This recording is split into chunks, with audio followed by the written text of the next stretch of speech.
बिस्मिल्लाहिर्रहमानिर्रहीम। अस्सलाम वालेकुम फ्रेंड्स, आप देख रहे हैं CSE guide official YouTube channel और मैं हूं मोहम्मद इरफानुल्लाह। तो चलिए स्टार्ट करते हैं सवालों के जवाबों का सिलसिला, क्योंकि काफ़ी दिन हो गए वीडियो नहीं बनाई थी सवालों के जवाबों की, तो स्टार्ट कर लेते हैं इसे। पहला क्वेश्चन जो था वो था नेचुरल ब्यूटी टिप्स, कोई इस तरह का चैनल था। सर, प्रोविजनल सर्टिफिकेट के साथ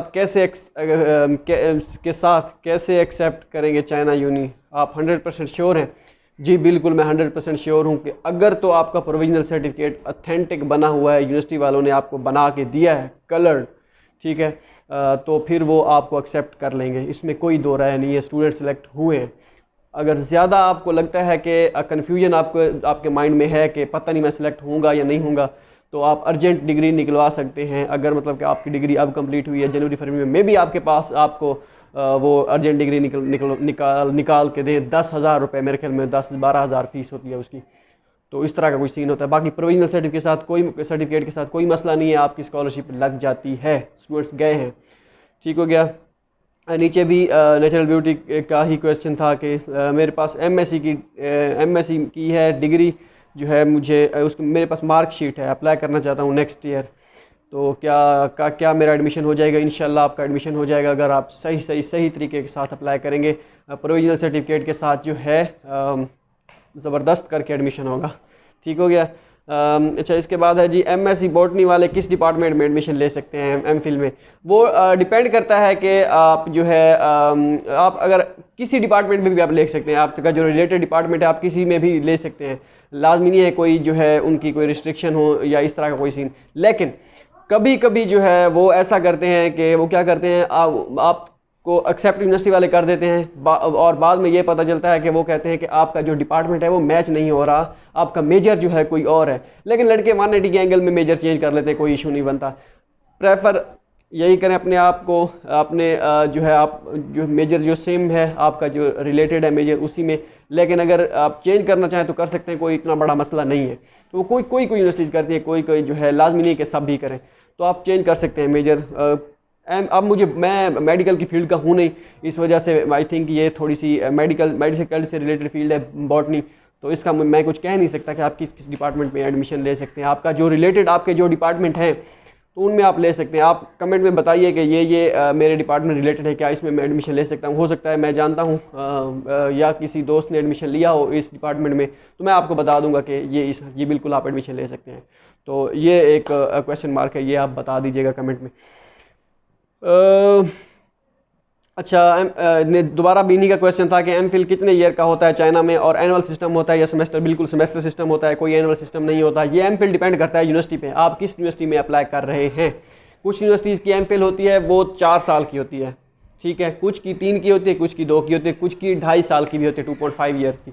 तो ये डिपेंड करता है कि अगर तो आपका मेजर सीधा चाइनीज़ में है तो आपको 4 साल की एमएस आपका 4 साल में होगा। अगर इंग्लिश में है तब डिपेंड करता है यूनिवर्सिटी पे कि उनका कोर्स वर्क क्या स्केड्यूल है, क्या हिसाब किताब है उनका, कितने क्रेडिट आवर्स हैं, जो भी है, तो वो 3 साल में भी होती है। इंग्लिश का मेजर होगा 3 साल का होगा, और कुछ यूनिवर्सिटीज़ जो होती हैं वो इंग्लिश का मेजर होता है 2 साल में भी होती हैं और 2 साल में भी कराती हैं, और कुछ का जो है 2.5 ईयर्स का भी होता है। ये जब आप अप्लाई करने लगेंगे उस वक्त आपको पता चल जाएगा, और हम आपको बता भी देंगे इंशाल्लाह कि आप जिस यूनिवर्सिटी में अप्लाई करना चाह रहे हैं, या ये जो यूनिवर्सिटी है south east, Huazhong university of science and technology, DUT, हम China university of geosciences Wuhan, DJTU, जो भी जितनी यूनिवर्सिटीज़ हैं, डूफे, इस तरह के जितने भी हैं, हम आपको बता देंगे कि इस यूनिवर्सिटी में मेजर जो है कितने साल का होता है। मैं मास्टर की बात कर रहा हूँ, PhD का अलग सीन है, ठीक हो गया, ये सारी चीज़ें।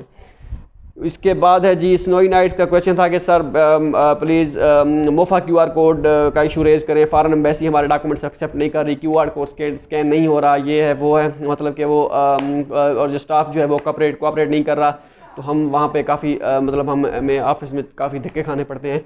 तो ये हाँ सबको करना पड़ेगा, सारे स्टूडेंट जितने भी हैं उनको ये इशू रेज़ करना पड़ेगा, 1-2 बंदे के साथ कुछ नहीं होता।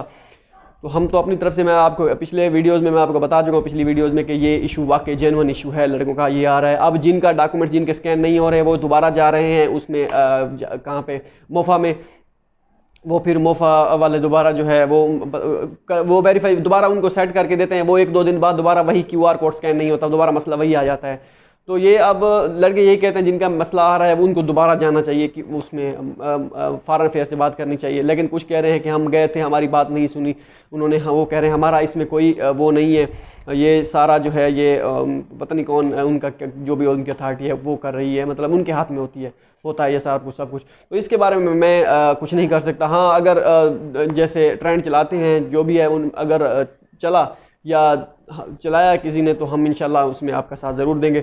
बाकी ये बिल्कुल जेन्युइन रीज़न है। अगर कोई 30-35 बंदे या 40 बंदे जिनका जेन्युइन यही मसला सेम आता है वो मोफा के ऑफिस में जाएं और उनसे कहें कि भाई हम जो है प्रोटेस्ट करेंगे, जो है आप ये हमारा इशू सॉल्व करें, क्योंकि ये जेन्युइन इशू है।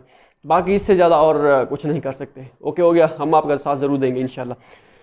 नेचुरल ब्यूटी का दोबारा tips for health and skin जो भी था इसका कि मैंने बॉटनी के एमफिल, क्या बॉटनी वाले एमफिल हॉर्टिकल्चर में एडमिशन ले सकते हैं अगर तो आपका रिलेट, आई थिंक हॉर्टिकल्चर जो है ये उसमें एग्रीकल्चर की फील्ड है जहाँ तक मुझे शक पड़ता है।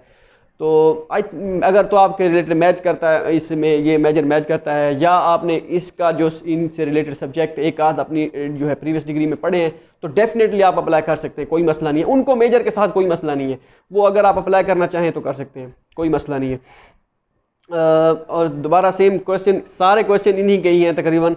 तो इसमें क्वेश्चन असल में जो है ये थोड़े से हैं जानदार, या जो एक नया बंदा जो आता है या जो होते हैं बंदे जिनको ये जानने की ज़रूरत होती है, तो इस वजह से मैं ये बता रहा हूँ।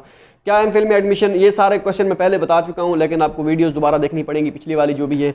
अब मैं दोबारा मैं शार्ट बता देता हूँ। अगर दोबारा आपने देखनी है तो आप सारी वीडियो पहले वाली जो है क्वेश्चन आंसर वाली उसमें देखें।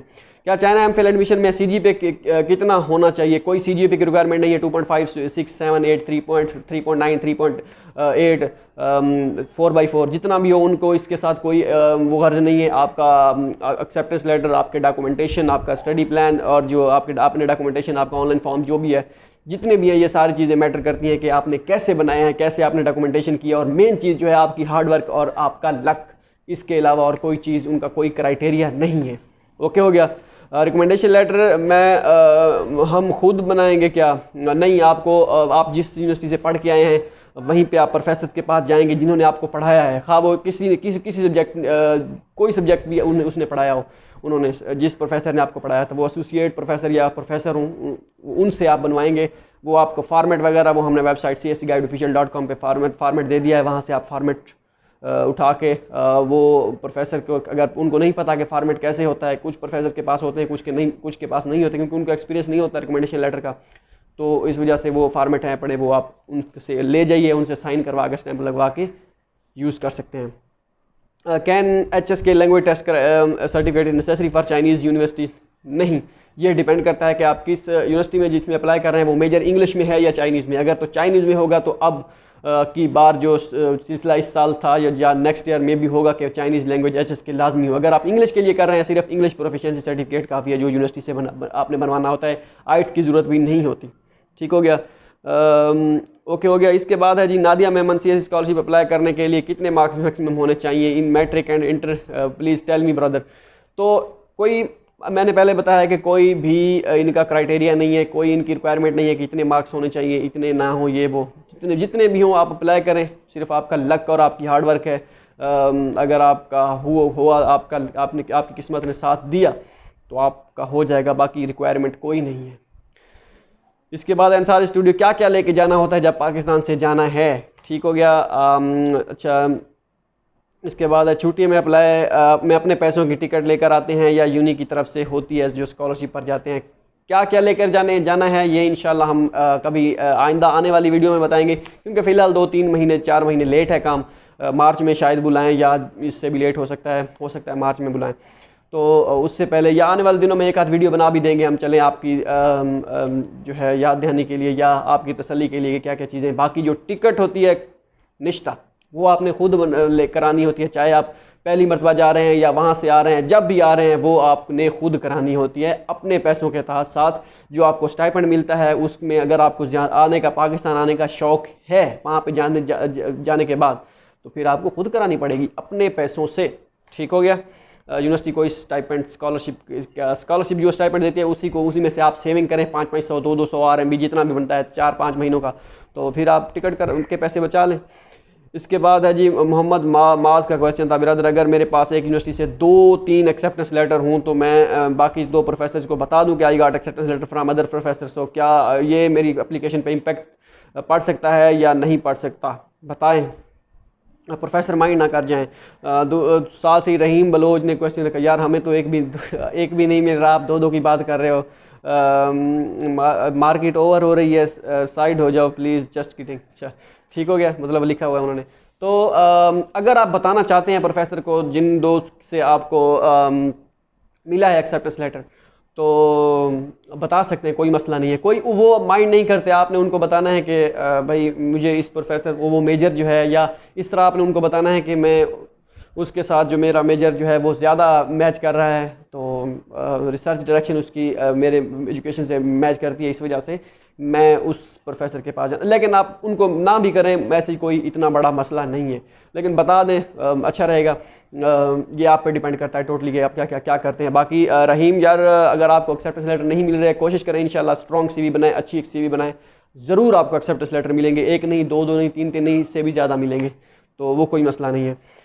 तो प्रोफेसर आप ऐसा करें, 2-3 प्रोफेसर जितने भी हैं, पहले तो आप अब मैं आपको नेक्स्ट वीडियो में जो है एक स्पेशल वीडियो जो है एक्सेप्टेंस लेटर के हवाले से बनाऊंगा कि क्या करना है आपको, किस स्ट्रेटजी के साथ जो है ये काम करना है एक्सेप्टेंस लेटर वाला, और प्रोफेसर को आपने क्या रिप्लाई देना है। 2-3 प्रोफेसर से अगर आपको एक्सेप्टेंस लेटर मिला है, उन 2-3 प्रोफेसर में से आपने किस प्रोफेसर को सिलेक्ट करना है, किस प्रोफेसर को चूज़ करना है। ये ना हो आप जिस प्रोफेसर को सिलेक्ट करें वो प्रोफेसर, और जिसको आप छोड़ दें वो उससे ज़्यादा स्ट्रॉन्ग हो, तो ये चीज़ें भी सारी मैटर करती हैं। वो मैं आपको सारी इंशाल्लाह जो है एक वीडियो स्पेशल जो एक्सेप्टेंस लेटर के लिए बनाऊँगा उसमें बता दूँगा। ठीक हो गया। बाकी रहीम यार, टेंशन लेने की ज़रूरत नहीं है, इंशाल्लाह आपको एक्सेप्टेंस लेटर मिलेगा। ट्राई करें, अभी ना करें, वेट कर लें अक्टूबर तक का, क्योंकि अभी प्रोफेसर ऑनलाइन क्लासेस में रजिस्ट्रेशन में बिजी हैं। हो सकता है किसी को काफ़ी सारे स्टूडेंट्स को मिल भी गए हैं एक्सेप्टेंस लेटर, लेकिन अगर वो उनको मिल गए इसका मतलब ये नहीं कि आपको नहीं मिलेंगे। हो सकता है जो उनको मिले हैं वो एसोसिएट प्रोफेसर के हों या प्रोफेसर के हों, आपको जो मिले वो डीन हो डिपार्टमेंट का आने वाले दिनों में। तो ये आपकी लक का डिपेंड करता है। अच्छा, मोहम्मद फरहान साहब को कहते हैं what is the restriction, age restriction for master and PhD। भाई कोई रिस्ट्रिक्शन जो है मास्टर के लिए 35 साल है, कुछ यूनिवर्सिटीज़ की, काफ़ी सारी यूनिवर्सिटी की 95% यूनिवर्सिटीज़ की जो है मास्टर के लिए जो है 35 साल है, और PhD के लिए जो है 40 साल है। अब 40 साल से जो बंदा जिनकी एज बढ़ जाती है या 35 साल से, उसका मैं कुछ नहीं कह सकता कि उनका एडमिशन होगा या नहीं होगा, क्योंकि इस तरह का कोई सीन या इस तरह का कोई केस हमने देखा नहीं है जिनका ऐसे एडमिशन हुआ।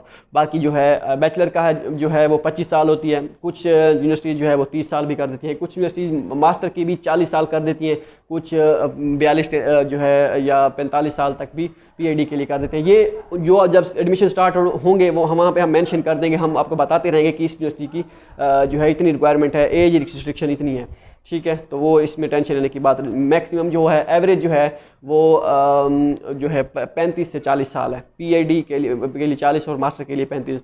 भाईजान मार्च में इंटेक होता है। मोहम्मद अजमल अवान का क्वेश्चन था, होता है लेकिन बहुत ही रेयर केस है, रेयर है मतलब कि बहुत ही कम होते हैं। चोंगचू यूनिवर्सिटी है और एक आध और यूनिवर्सिटी है जो है मार्च इंटेक में एडमिशन लेती हैं। अंबर जलाल का क्वेश्चन था कि bro please I just got test my documents from Mosta when I scan the QR code it pop up the link but when I click on the given link it do not open anything, what is the issue bro please reply. तो ये काफ़ी सारे students का issue है, tension लेने की बात नहीं है, इंशाल्लाह ये हो जाएगा। अब कभी कभी नहीं होता, कभी कोई किसी दिन होता है किसी दिन नहीं होता, तो ये काम चलता रहता है। तो अब अगर तो आपका रोज़ाना आप स्कैन कर रहे हैं और नहीं हो रहा, फिर होगा जेन्युइन। अभी आपको जाने की ज़रूरत ही नहीं है वहाँ पे, अगर आपने वेरीफाई करवा लिए हैं तो बाद में जब वीज़ा लगेगा उससे हफ्ता 2 हफ्ते पहले आप चेक कर लीजिएगा। अगर तो आपका शो होता है तो ठीक है, नहीं तो आप मिनिस्ट्री ऑफ फॉरेन अफेयर्स चले जाइएगा, उनसे बताइएगा कि ये इशू है।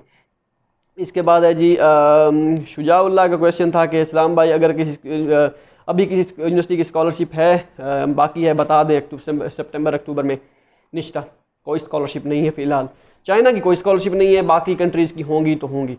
एक आई हुई थी, आई थिंक शिंगा यूनिवर्सिटी कोई थी, मैंने शिंगा यूनिवर्सिटी पता नहीं कौन सी थी, वो देखी थी, लेकिन मुझे एग्जैक्ट उसका आइडिया नहीं है कि वो क्या डेडलाइन है, क्या हिसाब किताब है, लेकिन मोस्टली ओवर हो चुकी है। 99% यूनिवर्सिटीज़ जो है अब उन्होंने रजिस्ट्रेशन स्टार्ट कर दी है। अब अगर आपको कोई बंदा कहता है अभी भी स्कॉलरशिप हैं, इतने पैसे दें, हम आपका स्कॉलरशिप के लिए अप्लाई कर देंगे, कोई बंदे होंगे, आपने सुना भी होगा, तो बिल्कुल ऐसा नहीं है, कोई स्कॉलरशिप नहीं है। अब तो काम ओवर हो चुका है, बिल्कुल ओवर हो चुका है, कोई स्कॉलरशिप नहीं बचा। अगर आपको वो कहता है कि इतने पैसे दें, हम आपको स्कॉलरशिप दे देंगे, आप उनसे कहें पहले हमें JW फॉर्म दे, एडमिशन नोटिस दे, फिर हम आपको पैसे देंगे। ठीक हो गया। अच्छा, आज़ाद पंची प्लीज़ ये बता दें ज़्यादा अमाउंट स्कॉलरशिप कौन सी यूनिट ज़्यादा देती है, और फैसिलिटीज़ भी ब्रो लाजमी वीडियो बना दें।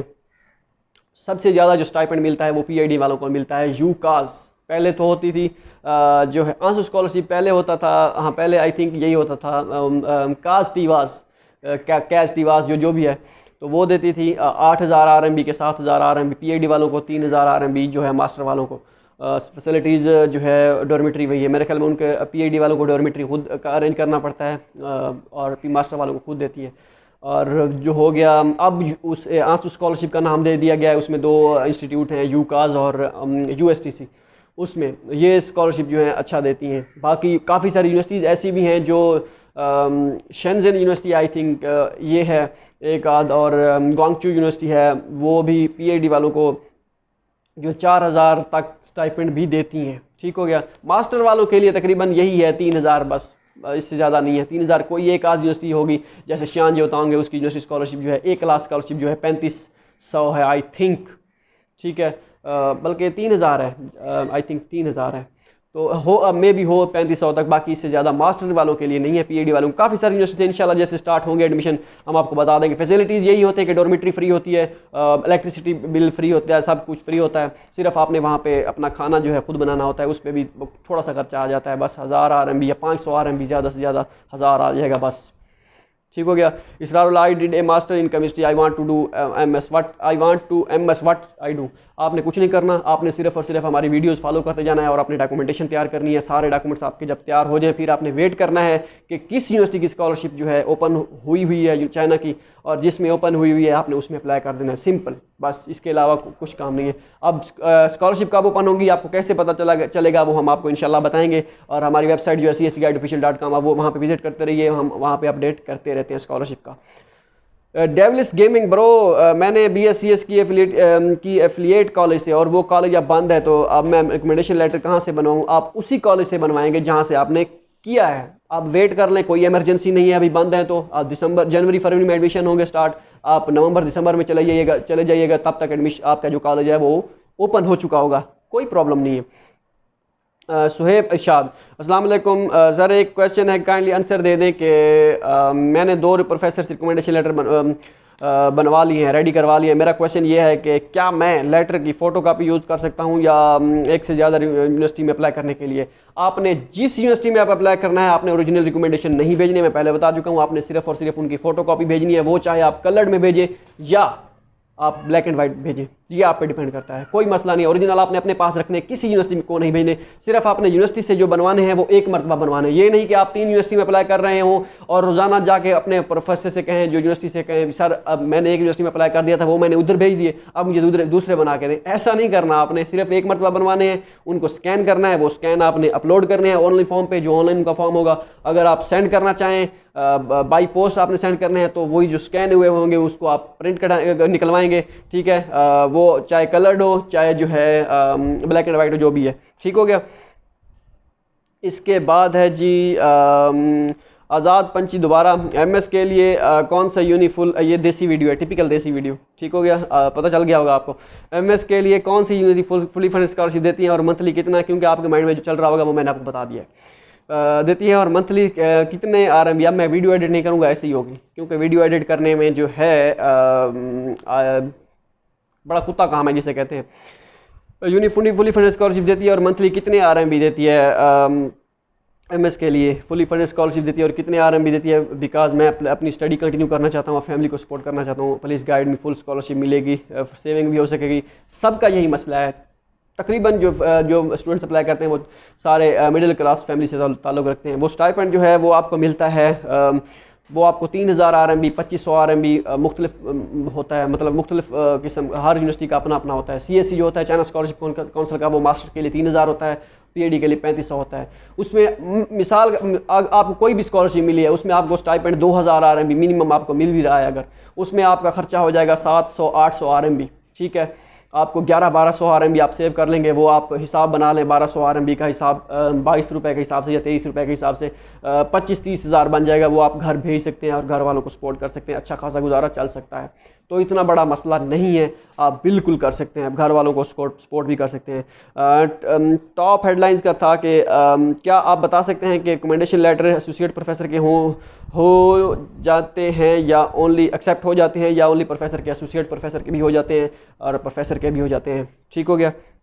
फ़हीमुल्लाह का क्वेश्चन है, मंथली एक्सपेंसेस इन चाइना। ये डिपेंड करता है, अगर आप चाइना में बीजिंग में हैं या शंघाई में हैं तो आपका मंथली एक्सपेंसेस जो है 1500 तक हो जाएगा, 1500 RMB तक, ठीक है। और 1500 RMB मतलब कि पाकिस्तानी 35 से 40 हज़ार, ठीक हो गया। और बाकी अगर किसी और सिटी में, शियान में, दिल्ली में, अगर 1500 से कम भी हो सकता है, 1200-1300 में भी हो सकता है, 1000 में भी हो सकता है, ये आप पे डिपेंड करता है।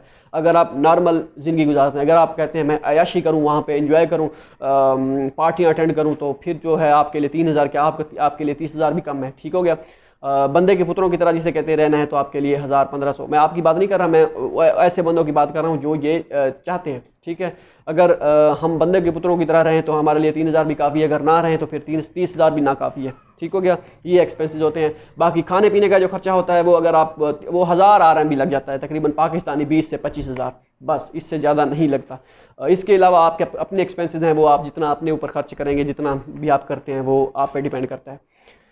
तैमूर हसन का क्वेश्चन था, भाई I want to ask you this question, if a student get university scholarship this year can he apply for जो है can he apply for CSE scholarship next year? बिल्कुल कर सकता है, नेक्स्ट ईयर CSE स्कॉलरशिप के लिए apply कर सकता है अगर आपको यूनिवर्सिटी स्कॉलरशिप मिली है, कोई मसला नहीं है। लेकिन जब आपको वहाँ पे दूसरी यूनिवर्सिटी में जाना होगा, आपको पहले रजिस्ट्रेशन जिस यूनिवर्सिटी में आप पढ़ रहे हैं वहाँ से कैंसिल करवानी होगी, तब आप जाएंगे दूसरी यूनिवर्सिटी में, ठीक हो गया। इसके बाद है जी, kindly tell me which universities, Hussain Khan का क्वेश्चन था कि kindly tell me which universities have more seats and prefer Pakistani students specially major computer science. काफ़ी सारी यूनिवर्सिटीज़ हैं, अब मैं बता नहीं सकता क्योंकि हर यूनिवर्सिटी में मोस्टली पाकिस्तानी को सिलेक्ट करते हैं। DUT हो गई, उसके बाद तियानजिन यूनिवर्सिटी हो गई और SCUT हो गई, और काफ़ी सारी यूनिवर्सिटीज़ हैं जो पाकिस्तानियों को प्रेफर करती हैं। आप सिर्फ बिस्मिल्लाह करें और अप्लाई करें। मेजर जो है, मेजर पे डिपेंड, ये अगर जिसमें पाकिस्तानी सिलेक्ट कर रहे हैं उसमें वो ये नहीं देखते कि इसका मेजर क्या है, बस उसमें पाकिस्तानियों की तादाद ही होगी, वो चाहे 30 हो, 25 हो, 40 हो। वो मेजर तो आपकी किस्मत के ये किसी को नहीं पता कि कंप्यूटर साइंस वाले कितने सेलेक्ट करते हैं, कौन सी यूनिवर्सिटी प्रेफर करती है। इस चाइना कौन सी यूनिवर्सिटी है, साउथ ईस्टर्न यूनिवर्सिटी जो है कंप्यूटर साइंस के लड़के प्रेफर करती है। अस्सलाम वालेकुम, तैयबा मुख्तार का क्वेश्चन था कि भाई कोई ऐसा स्टूडेंट्स हुआ हो जिसके पास जिसके पास HSK हो ना हो और उसका मेजर चाइनीज़ में हो और CSE के लिए सिलेक्ट हुआ हो इस साल, क्योंकि सब यही कह रहे हैं कि CSE ने HSK मैंडेटरी कर दिया है, तो बट स्टिल अभी तक कोई रिस्पांस नहीं है। अच्छा, मेरी यूनिवर्सिटी के ऑल प्रोग्राम चाइनीज़ में टाट में हैं, बट स्टिल अभी तक कोई रिस्पांस नहीं आया, प्लीज़ आप बता दें कि कोई सिलेक्ट हुआ है CSE। मैंने नहीं सुना कि कोई बगैर जो किसी बंदे के पास HSK 4 ना हो और वो CSE के लिए सिलेक्ट हुआ हो। HSK 3 तक सुना है, किसी के पास HSK 3 था और उन्होंने यूनिवर्सिटी को कंफर्म किया था कि मैं HSK 4 नहीं कर सकता, मेरे पास 3 है, मैं अभी जो है बंद हैं सारे इंस्टीट्यूट में, कैसे HSK 4 दूँ। तो उसकी सिलेक्शन तो हो गई थी। HSK जिसके पास 1-2 था उसकी आई थिंक किसी की भी सिलेक्शन नहीं हुई। अभी तक आपका रिज़ल्ट का वेट आप कर रही हैं या रहे हैं, तो ये बड़ी जो है क्या कहें, आपकी किस्मत, वेट कर लें, लेकिन हो सकता है। लेकिन आप देखें, नेक्स्ट ईयर ट्राई करें, उसमें उस यूनिवर्सिटी को सिलेक्ट करें जिसमें मेजर इंग्लिश में हो, ठीक हो गया। क्योंकि CSE अब टोटली उन्होंने कैंसिल कर दी है जो है चाइनीज़ लैंग्वेज, ठीक हो गया। स्कॉलरशिप भी मिलेगा ऑनलाइन क्लासेस में? बिल्कुल मिलेगा, ये डिपेंड करता है यूनिवर्सिटी की पॉलिसी पे। कुछ यूनिवर्सिटी कह रही हैं आपका मिलेगा, आप ऑनलाइन जो है स्टडी करेंगे, लेक्चर अटेंड करेंगे, रिजल्ट्स वगैरह आपके अगर आप एग्ज़ाम में पास हुए तो आपको डेफिनेटली स्कॉलरशिप जब वहाँ पे पहुँचेंगे मिलेगा। यहीं पे नहीं मिलेगा पाकिस्तान में, उधर ही मिलेगा जब आप जाएंगे। जी प्रोडक्शन और किसी एजेंट के थ्रू अप्लाई कर दें अगर, तो सर ये बेस्ट है, आप पे डिपेंड करता है। अगर आप अफोर्ड कर सकते हैं, अगर एजेंट ट्रस्टेड है तो आप अप्लाई करें, किसी को आपकी अपनी मर्ज़ी है, ठीक हो गया। गया। अगर मैं होता तो मैं तो ना करता, क्योंकि हमारे पास इतने पैसे नहीं है अप्लाई करने के लिए, हम तो खुद करते हैं। जितने भी जो काम एजेंट करता है वो वही आप भी कर सकते हैं अप्लाई करके, मतलब कि दूसरों का अप्लाई नहीं, अपना अप्लाई करके वो कर सकते हैं। ठीक है, जैसे वो अप्लाई करते हैं वो भी आप ही की तरह अप्लाई करते हैं। ठीक है, अगर तो लग गई स्कॉलरशिप तो फिर तो वो कहते हैं हाँ भी आपकी लग गई, इतने पैसे दे दे और अपने डॉक्यूमेंट्स ले ले। अगर ना लगी फिर वो 30-35 हज़ार जो अप्लाई करने का चार्ज करते हैं वो तो उनको डेफिनेटली वो मुनाफा ही मुनाफा है। इसी तरह आप वो 30-35 हज़ार भी बचा सकते हैं, अपना अप्लाई कर सकते हैं, स्कॉलरशिप भी हासिल कर सकते हैं। ये सारी चीज़ें आपके अपने हाथ में हैं। ठीक हो गया। लेकिन कुछ यूनिवर्सिटीज़ होती हैं जिनका कंट्रैक्ट होता है एजेंट के साथ कि आप हमें इतने स्टूडेंट दें, हम आपको जो है देंगे, आप इतने स्टूडेंट्स को हम स्कॉलरशिप देंगे अगर आप रिकमेंड करते हैं।